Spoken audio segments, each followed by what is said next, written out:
So let's start with unit 7, that is quasi contracts, contingent contracts, termination or discharge of contracts. ठीक है पहले तो quasi contracts होता क्या है? A valid contract must contain certain essential elements such as offer and acceptance, capacity to contract, consideration and free consent. ठीक है, but sometimes the law implies a promise imposing obligations on one party and conferring right in favor of the other, even when there is no offer, no acceptance, no genuine consent, lawful consideration, etc. And in fact, neither agreement nor promise. Such cases are not contracts in the strict sense, but the court recognizes them as relations resembling those of contracts and enforces them as if they were contracts. Hence, the term quasi contracts, that is resembling a contract, बोला जाता है. ठीक है, even in the absence of a contract, certain social relationships give rise to certain specific obligations to be performed by certain persons. They are known as quasi contracts as they create same obligations as in the case of regular contracts. ठीक है, quasi contracts are based on principles of equity, justice and good conscience. A quasi or constructive contract rests upon the maxims no man must grow rich out of another person's loss. ठीक है, ये होता है quasi contract का principle.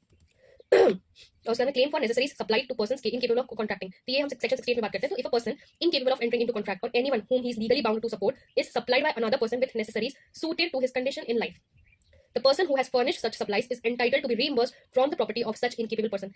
तो मान लो कि ए सप्लाई करता है बी को, बी जो कि एक लूनेटिक पर्सन है या फिर माइनर है with necessary suitable to his condition in life, A is entitled to be reimbursed from B's property. To establish his claim, the supplier must prove not only that the goods were supplied to the person who was minor or lunatic, but also that they were suitable to his actual requirements at the time of the sale and delivery. ठीक है, ये हम section 68 में बात करते हैं कि जब नेसेसरी प्रोवाइड कर रहा है कोई क्या बोलते हैं, तो उस इंसान को सप्लाई कर रहा है जो कि इनकेपेबल है ऑफ कॉन्ट्रैक्टिंग, तो वहां वो क्लेम कर सकता है क्या बोलते हैं कंसिडरेशन फ्रॉम हिज प्रॉपर्टी. ठीक है, ये सेक्शन 68 में बात है claim for necessary supply to person incapable of contracting. Then let's come to payment by an interested person. Section 69 में बात करते हैं person who is interested in the payment of money which another is bound to pay by is bound by law to pay and who therefore pays it entitled to be reimbursed by the other. तो example मान लो कि B hold कर रहा है land in Bengal on a lease granted by A. The zamindar, the revenue payable by A to the government being in arrear, his land is advertised for sale by the government. Under the revenue law, the consequence of the sale will be annulment of B's lease. B, to prevent the sale and consequent annulment of his own lease, pays to the government the sum due from A. A is bound to make good to be the amount so paid. है ना, ये हो गया payment by an interested person. हमने देखा. फिर हम देखते हैं सेक्शन 70 में obligation of person enjoying benefits of non gratuitous act. This section provides that where a person lawfully does anything for another person or delivers anything to him, not intending to do so gratuitously, and such other person enjoys the benefit thereof, the latter is bound to make compensation to the former in respect of or to restore the thing so done or delivered. It is otherwise called as quantum merit. Quantum का spelling पता है? merit मतलब MERUIT. ठीक है, obligation of person enjoying benefits of non-gratuitous act, section 70. फिर section 71 में बात करते हैं responsibility of finder of goods. A person who finds goods belonging to another and takes them into his custody is subject to same responsibility as he were a bailee. Thus, a finder of lost goods has to take a proper care of the property as a man of ordinary prudence would take. 2. No right to appropriate the goods. 3. To restore the goods if the owner is found. Then let's see money paid by mistake or under coercion. ठीक है, a person to whom money has been paid or anything delivered by mistake or under coercion must repay or return it. ठीक है, section 72 में इसकी बात की गई है. तो person to whom money has been paid or anything delivered by mistake or under coercion must repay or return it. ठीक है, ये बात कही गई है सेक्शन 72 में. फिर हम बात करेंगे कंटीजेंट कॉन्ट्रैक्ट्स की. Contingent contract is a contract to do or not to do something if some event collateral to such contract does not happen. Contracts of indemnity and contracts of insurance fall under this category. Indemnity मतलब मुआवजा जो देते हैं, या फिर insurance वाले जो contracts होते हैं, ये इस कैटेगरी में फॉल करते हैं. ठीक है, contingent contract is a contract to do or not to do something if some event collateral to such contract does not happen. तो बेसिकली ये अग्रीमेंट का होता है जब जो पार्टी का परफॉर्मेंस है होता है वो डिपेंड करता है on the future on some event. अब एसेंशियल्स क्या है एक कंटीजेंट कॉन्ट्रैक्ट के? The event must be uncertain. When the event is certain or bound to happen, the contract is due to be performed, then it is not a contingent contract. मान लो ए ने agree किया to sell his agricultural land to B after obtaining the necessary permission from the collector. As a matter of course, the permission was generally granted on the fulfillment of certain formalities. It was held that the co-contract was not a contingent contract as the grant of permission by the collector was almost a certainty. तो ये हम बोलेंगे ये contingent contract है नहीं. तो जहां पे इवेंट अगर अनसर्टेन हो वहां ही हम बोलते हैं कि ये कंटीजेंट कॉन्ट्रैक्ट है. The event referred to is collateral to the contract. The event is not part of the contract. The event should be neither performance promise nor a consideration for a promise. अब जो reciprocal promise होते हैं are not contingent contracts as they can not be said to be collateral to each other. The law allows the enforcement of a contingent contract after the event upon which it was contingent has happened. The contingency, which is the essence of a condition, must be distinguished from mere futurity. An obligation is not to be classified as the conditional because its performance is not yet due. The event should be contingent in addition to being the will of the promiser. तो इसको समझाती हूँ मैं. ठीक है, मान लो ए ने promise किया बी को कि वो उसको 1 लाख रुपए देगा. अगर वो खुद चाहेगा कि वो देना चाहेगा तो देगा. It is not a contingent contract.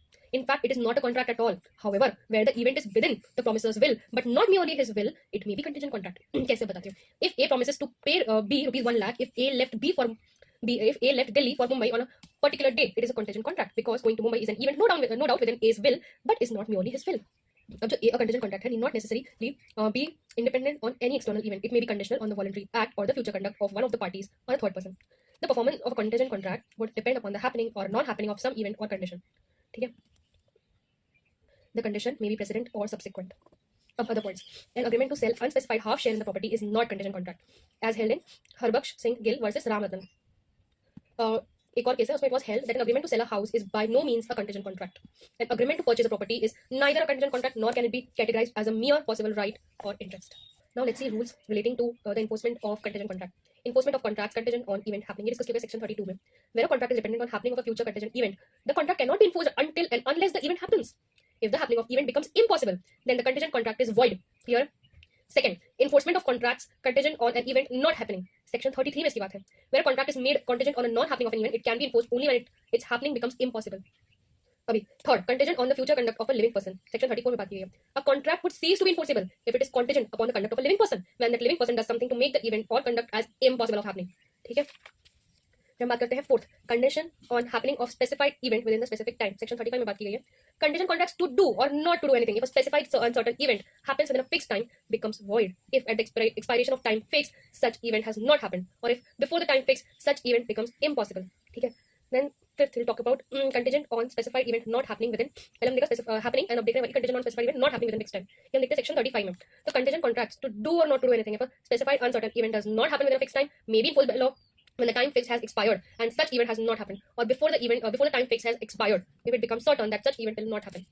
Now let's say contingent on an impossible event. So section 36 में बात की गई है. A contingent agreement to do a thing or not to do a thing if an impossible event happens is void, and hence it is not obviously enforceable. The situation would not change even if the parties to the agreement are not aware of such impossibility. ठीक है. फिर हम बात करेंगे discharge of contract की. Discharge of contract मतलब termination of contractual relations between the parties to a contract. A contract is said to be discharged when the rights and obligations of the parties under the contract come to an end. फिर क्या modes of discharge of contract. पहला है discharge by performance, by actual performance. A contract is said to be discharged by actual performance when the parties to the contract perform their promises in accordance with the terms of contract. या फिर बोल सकते हैं by attempted performance or tender. So far as the tender or performance is concerned, a contract is said to be discharged by attempted performance when the promiser has made an offer of performance to the promisee, but it has not been accepted by the promisee. फिर है by attempted performance or tender. So far as the tender of performance is concerned, a contract is said to be discharged by attempted performance when the promiser has made an offer of performance to the promisee, but it has not been accepted by the promisee. ठीक है. फिर discharge by agreement हम देखते हैं. इसका जो section में हम 62, 64, 66 और 75 हम डिस्कस करने वाले हैं. यही सारे सेक्शंस टर्मिनेशन बाय नोवेशन में भी डिस्कस किए गए हैं. ठीक है. तो नोवेशन जो है वो सेक्शन 62 में डिस्कस है. नोवेशन का मतलब क्या है? Substitution of a new contract for the original contract. इसको बोलते हैं novation. Such a new contract में either be between the same parties or between different parties. The consideration for the new contract is the discharge of the original contract. फिर हम बात करते हैं alteration की. इसकी बात की अल्टरेशन की सेक्शन 62 में. Alteration means a change in the terms of contract with mutual consent of the parties. Alteration discharges the original contract and creates a new contract. However, parties to the new contract must not change. Parties अगर change नहीं हो रही है तो alteration. अगर novation में क्या है, सब्स्टिट्यूशन हो रहा है, यहाँ पे पार्टीज भी चेंज हो सकती है और डिस्चार्ज तब होगा कॉन्ट्रैक्ट का जब कंसिडरेशन ऑफ न्यू कॉन्ट्रैक्ट हो जाएगा. ठीक है, पे कर दिया जाएगा. अब हम बात करते हैं रेसेशन की, जो कि बात की गई है सेक्शन 62 में. Rescission means cancellation of the contract by any party or all the parties to a contract. अब कॉन्सिक्वेंसेज भी होते हैं रेसेशन के. Consequences of rescission of voidable contract section 64 में बात करेंगे इसकी. तो where a person at whose option a contract is voidable rescinds it, मतलब उसको कैंसिल कर देता है. The other party thereto need not perform any promise therein contained to which he is a promiser. The party rescinding a voidable contract shall, if he has received any benefit thereunder from another party to such contract, restore such benefits so far as may be to the person from whom it was received. हम बात करते हैं mode of communication की. Section 66 में बात की है. तो the rescission of voidable contract may be communicated or revoke in the same manner and subject to the same rules as apply to the communication of revocation of a proposal. ठीक है. फिर हम बात करेंगे party rightfully rescinding contract entitled to compensation. इसको हम बात करते हैं सेक्शन 75 में. Now let's discuss party rightfully rescinding contract entitled to compensation. Section 75 में. The person who rightfully rescinds a contract is entitled to compensation for any damage which he has sustained through non-fulfillment of the contract. ठीक है. फिर हम बात करेंगे remission की. Section 63 की बात है. Remission means acceptance by the promisee of a lesser fulfillment of the promise made. Remission means acceptance by the promisee, जिसको promise किया गया है, of a lesser fulfillment of the promise made. According to section 63, every promisee may dispense with or remit wholly or in part the performance of the promise made to him, or may extend the time for such performance, or may accept instead of it any satisfaction which he thinks fit. तो एक example हम समझते हैं कि A ने promise किया to B that he will paint a picture for him. B ने after forbidded him to do so. A is no longer bound to perform the promise. ठीक है. Example 2, A owes B 5,000 rupees. ठीक है. And B accepts in satisfaction of the whole debt 2,000 paid at time and place at which rupees 5,000 were payable. 5,000 का जो बोलता है 2,000 पे कर दो, पूरा माफ कर दूंगा, ठीक है चलेगा. और होल पूरा का पूरा जो डेट है वो डिस्चार्ज कर दिया गया. तो ये भी रेमिशन में आएगा. फिर थर्ड, A जो है वो ओ करता है B को 5,000 rupees. C pays to B 1,000 rupees और B एक्सेप्ट कर लेता है कि ठीक है satisfaction of his claim of A कि A जो था वो B को ओ करता था 5,000, लेकिन C ने B को A की तरफ से पे कर दिया 1,000 और B ने बोला ठीक है चलो माफ, आपका जो होल पूरा जो क्लेम था मैंने डिस्चार्ज कर दिया. वो भी इसमें आएगा. इसमें आएगा रेमिशन सेक्शन 63 में. अब हम बात करेंगे वेवर की. तो waiver means intentional relinquishment of a right under the contract. Waiver means intentional relinquishment, मतलब त्याग कर दिया राइट का under the contract. Thus it amounts to releasing a person of certain legal obligation under a contract. ठीक है, wave कर दिया. ठीक है, तुम्हें तब मैं जाने देता हूँ. मान लो A ने प्रॉमिस किया to supply goods to B, subsequently B exempts A from carrying out the promise. This amounts to waiving the right of performing on the part of B, है ना? फिर discharge by lapse of time. A contract is discharged if it is not performed or enforced within a specific period, called period of limitation. The Limitation Act 1963 has prescribed different periods for different contracts. Example: period of limitation for exercising right to recover a debt is 3 years, and to recover an immovable property is 12 years. The contracting parties cannot exercise their rights after the expiry of period of limitation. ठीक है? Discharge by operation of law. पहले चीज तो by death of the promisor. जब क्या contract involving the personal skill और ability of the promisor is discharge on the death of the वो इंसान ही नहीं रहा तो कौन सा कॉन्ट्रैक्ट. Second, bye insolvency. अगर कोई पर्सन इंसॉल्वेंट डिक्लेयर कर दिया गया है तो he is discharge from his liability up to the date of his insolvency. जब तक वो इंसॉल्वेंट रहेगा तब तक के उसे क्या बोलते हैं लाइबिलिटी नहीं पे करनी है. Third, by unauthorised material alteration. If any party makes any material alteration in the terms of the contract without the approval of the other party, the contract comes to an end. Fourth, by merger, when the promisor becomes the promisee, the other parties are discharged. This is also known as merger of rights and liabilities. Okay? Then discharge by impossibility of performance.